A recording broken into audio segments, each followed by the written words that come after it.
Hello everyone, welcome back to my channel. कैसे हैं आप सभी लोग? आई होप कि आप सभी अच्छे होंगे। तो मेरा लास्ट ब्लॉग है या लास्ट वीडियो मेरे चैनल पर था, जो वो था बेंगलोर से मेरे होम टाउन आने का। तो मार्च में मैं अपने गांव गई थी मदर इन लॉ से मिलने के लिए। तो ये उसी की कुछ क्लिप्स हैं जो मैं आपके साथ शेयर कर रही हूँ। ये मेरा विलेज लाइफ स्टाइल या गाँव में बिताए हुए कुछ पल हैं जो आपके साथ शेयर कर रही हूँ। तो बैंगलोर में पतिदेव के साथ घूमने में अच्छा लगता है और घर आते ही पापा के साथ घूमने निकल जाती हूँ मैं। तो यहाँ मेरे फादर हैं, वो मुझे ड्रॉप करने आए थे। और ये हमारा छोटा सा आशियाना है। क्यारा यहाँ चारपाई के साथ खेल रही है, उसे भी कुछ नई नई चीज़ें यहाँ देखने को मिली है, जैसे कि ये चारपाई, तो वो उसी के साथ खेल रही है। यहाँ ज़्यादा बड़ा घर नहीं है, ये हमारा छोटा सा आशियाना है। सामने छत दिखेगी आपको और एक छोटा सा रूम। इस छोटे से रूम में आपको सारी ज़रूरत की चीज़ें मिल जाएंगी। आपको गांव में भी वो सारी सुविधा मिल जाएंगी जो शहर में मिलती है। यहाँ आपको टीवी मिल जाएगी, फ्रिज मिल जाएगा और इन्वर्टर भी यहाँ पर है। तो ये ही हमारा छोटा सा घर है। मेरी सासू माँ जब शादी के बाद आई थी तो उनका ये वही रूम है जो आज भी वो यहाँ आकर रुकती हैं। गांव में अगर आप आए हो तो गांव के रंग ढंग में ही ढल जाओ, तब तो आपको गांव में अच्छा लगेगा। अगर आप उसके रंग ढंग में नहीं ढल पाए हो तो आप गांव में जश्न नहीं कर सकते हैं। हमारे यहाँ घूंघट फॉलो किया जाता है। मेरी सासू माँ घूंघट करती हैं और मेरी मम्मी भी घूंघट डालती हैं, तो उसी चीज़ को मैं भी फॉलो करती हूँ और मैं भी गांव में जाकर घूंघट डालती हूँ। क्यारा के लिए ये चूल्हा एक नई चीज़ है। कभी वो उस पर बैठती है तो कभी इस पर खड़े होकर बच्चों को हाय हेलो बोलती है। घर के सारे काम खत्म होने के बाद लोग अपने अपने खेतों पर निकल जाते हैं काम करने के लिए, या जो भी खेतों में गाय भैंस के लिए चारा लाना होता है उसके लिए। लेकिन हमारे यहाँ ऐसा कुछ काम नहीं होता खेतों में जाकर, क्योंकि हम तो बस यहाँ घूमने के लिए आए थे। सासू माँ डेली यहाँ आती हैं खेत पर, तो हम उनके साथ ही निकल आए थे। ये येलो साड़ी में मेरी सासू माँ थी और ये जो बेरों से बेर टूट रही हैं, मतलब बेर के पेड़ से बेर झड़ा रही हैं, ये मेरी चाची सासू माँ हैं। और क्यारा की एक कज़िन सिस्टर है दीपांशी, जिसके साथ क्यारा की अच्छी फ्रेंडशिप हो गई थी और क्यारा उसके साथ में बहुत इन्जॉय करती थी। और साइड में यहाँ पर एक रूम बना हुआ है और यहाँ पर अभी कुछ दिन पहले ही ट्यूबवेल लगाया गया है और ये रूम बनाया गया है। तो ये रूम है वो स्टोरेज के लिए है। यहाँ पर गेहूँ सब कुछ रखा जाता है और आसपास यहाँ पर बहुत सारी सब्जियाँ लगी हुई हैं। तो यही सब्जी घर पे ले जाई जाती है और इसी को हम लोग बनाते हैं।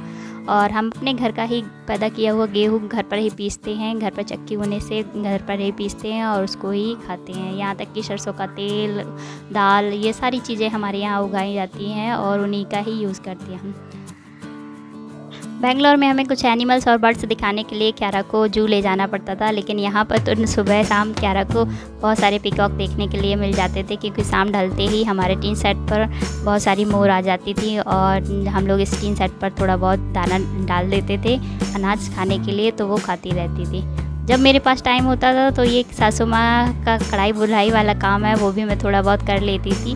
मैंने सासू माँ से बोला कि मैंने बचपन से वुलन वाला कैप है वो लगाया है, मेरे पास था। और मेरी मम्मी ने जब हम लोग क्लास 4-5 तक आ गए थे तब भी हम ऐसा ही कैप लगाते थे। आपने मेरी बेटी के लिए इस टाइप का कैप क्यों नहीं बनाया? तो सासू माँ ने बोली अभी तो गर्मी है और क्यारा तो इतनी बड़ी हो गई है। तो मैंने कहा आप बना दीजिए, मैं उसको अभी भी लगाऊंगी। तो सासू माँ ने ये कैप है वो एक दिन में ही तैयार कर दिया और इसकी जो स्ट्रिप थी वो मुझे बोल दी कि ये सीधा उल्टा सिलाई आ रहा है, वो तो तुम कर लोगी, तो ये कर लो। तो ये इस तरीके से ये सासू माँ ने है वो क्यारा के लिए अच्छा सा प्यारा सा कैप बनाकर रेडी कर दिया 2 दिन के अंदर। गांव में रहते ही मुझे कभी अलार्म की ज़रूरत नहीं पड़ी, क्योंकि आसपास इतने सारे पेड़ पौधे लगे हुए हैं कि सुबह से चिड़ियाँ हैं वो बोलने लगती थी और अलार्म की ज़रूरत ही नहीं पड़ती थी। तो मेरे 5:30 बजे या 5 बजे ही आँख खुल जाती थी और सुबह के काम में मैं लग जाती थी। गांव का लाइफ स्टाइल भी हमारे लिए बहुत स्पेशल है। मैं पहली बार ऐसा है कि मैं अपने गाँव में जाकर अपनी सासू माँ के साथ रह रही हूँ। ऐसा कभी नहीं था कि हम लोग इस गाँव में रहे थे और इतने दिन 15 डेज़ में अपनी सासू माँ के साथ रही। कहते हैं किस्मत अच्छी हो तो सब कुछ देखने को मिलता है, तो ऐसा ही ये मोर है। पता नहीं क्यों मार्च के महीने में ये मोर क्यों नाच रही है हमारी छत पर, अभी नहीं मालूम है। लेकिन वो आई और बस नाचना शुरू कर दी। मैं अंदर बैठी हुई थी, सासू माँ ने आवाज़ लगाया, बोला आरती देखो ऊपर मोर नाच रही है। क्यारा को भी हम लेकर आए हैं, उसको दिखाया। और ये मोर है ना 20 से 15 मिनट तक है, वो ऐसे 15 to 20 मिनट है, अच्छे से वो नाचती रही, घूमती रही। और सासू माँ बोली ये तो बारिश के मौसम में नाचती है या नवंबर दिसंबर में मोर नाचती है, लेकिन पता नहीं आज क्यों नाच रही है। तो मैंने उनको यही बोला कि शायद ये हमको देखकर नाच रही है। हमको देखकर नाच रही है, जिससे कि मैं ये क्लिप बना सकूं। और इन मोरों का आशियाना कहीं दूर नहीं है, जस्ट बगल में ही हमारा बाड़ा या जहाँ जानवर बंधते हैं, और नीचे ही मेरी चाचू सासू माँ रहती हैं। तो बस ये वहीं पर जो पेड़ लगे हुए हैं, इनका बसेरा वहीं पर है, ये उड़कर यहाँ पर पहुँच जाती हैं। शाम ढलते ही सारे पक्षी अपने बसेरे में आने लगते हैं। अगर आप छत पर बैठ जाओगे और यहाँ घंटों बैठे रहोगे तो आप बोर नहीं हो सकते हो। हमारे घर में मिक्सर ग्राइंडर है, लेकिन मसाला फिर भी पत्थर पर पीसा जाता है, क्योंकि जो पत्थर पर पीसा हुआ मसाले का जो टेस्ट आता है, जो टेस्टी सब्ज़ी बनती है, वो मिक्सर ग्राइंडर में पिसे हुए मसाले से नहीं आती है। स्टार्टिंग में मुझे इसमें पीसने में टाइम लगता था, लेकिन अब तो मैं चुटकियों में इस मसाले को पीस कर एक अलग कर देती हूँ। और सच बोलूँ तो इस मसाले से बनी हुई सब्ज़ी अब मुझे भी अच्छी लगने लगी है।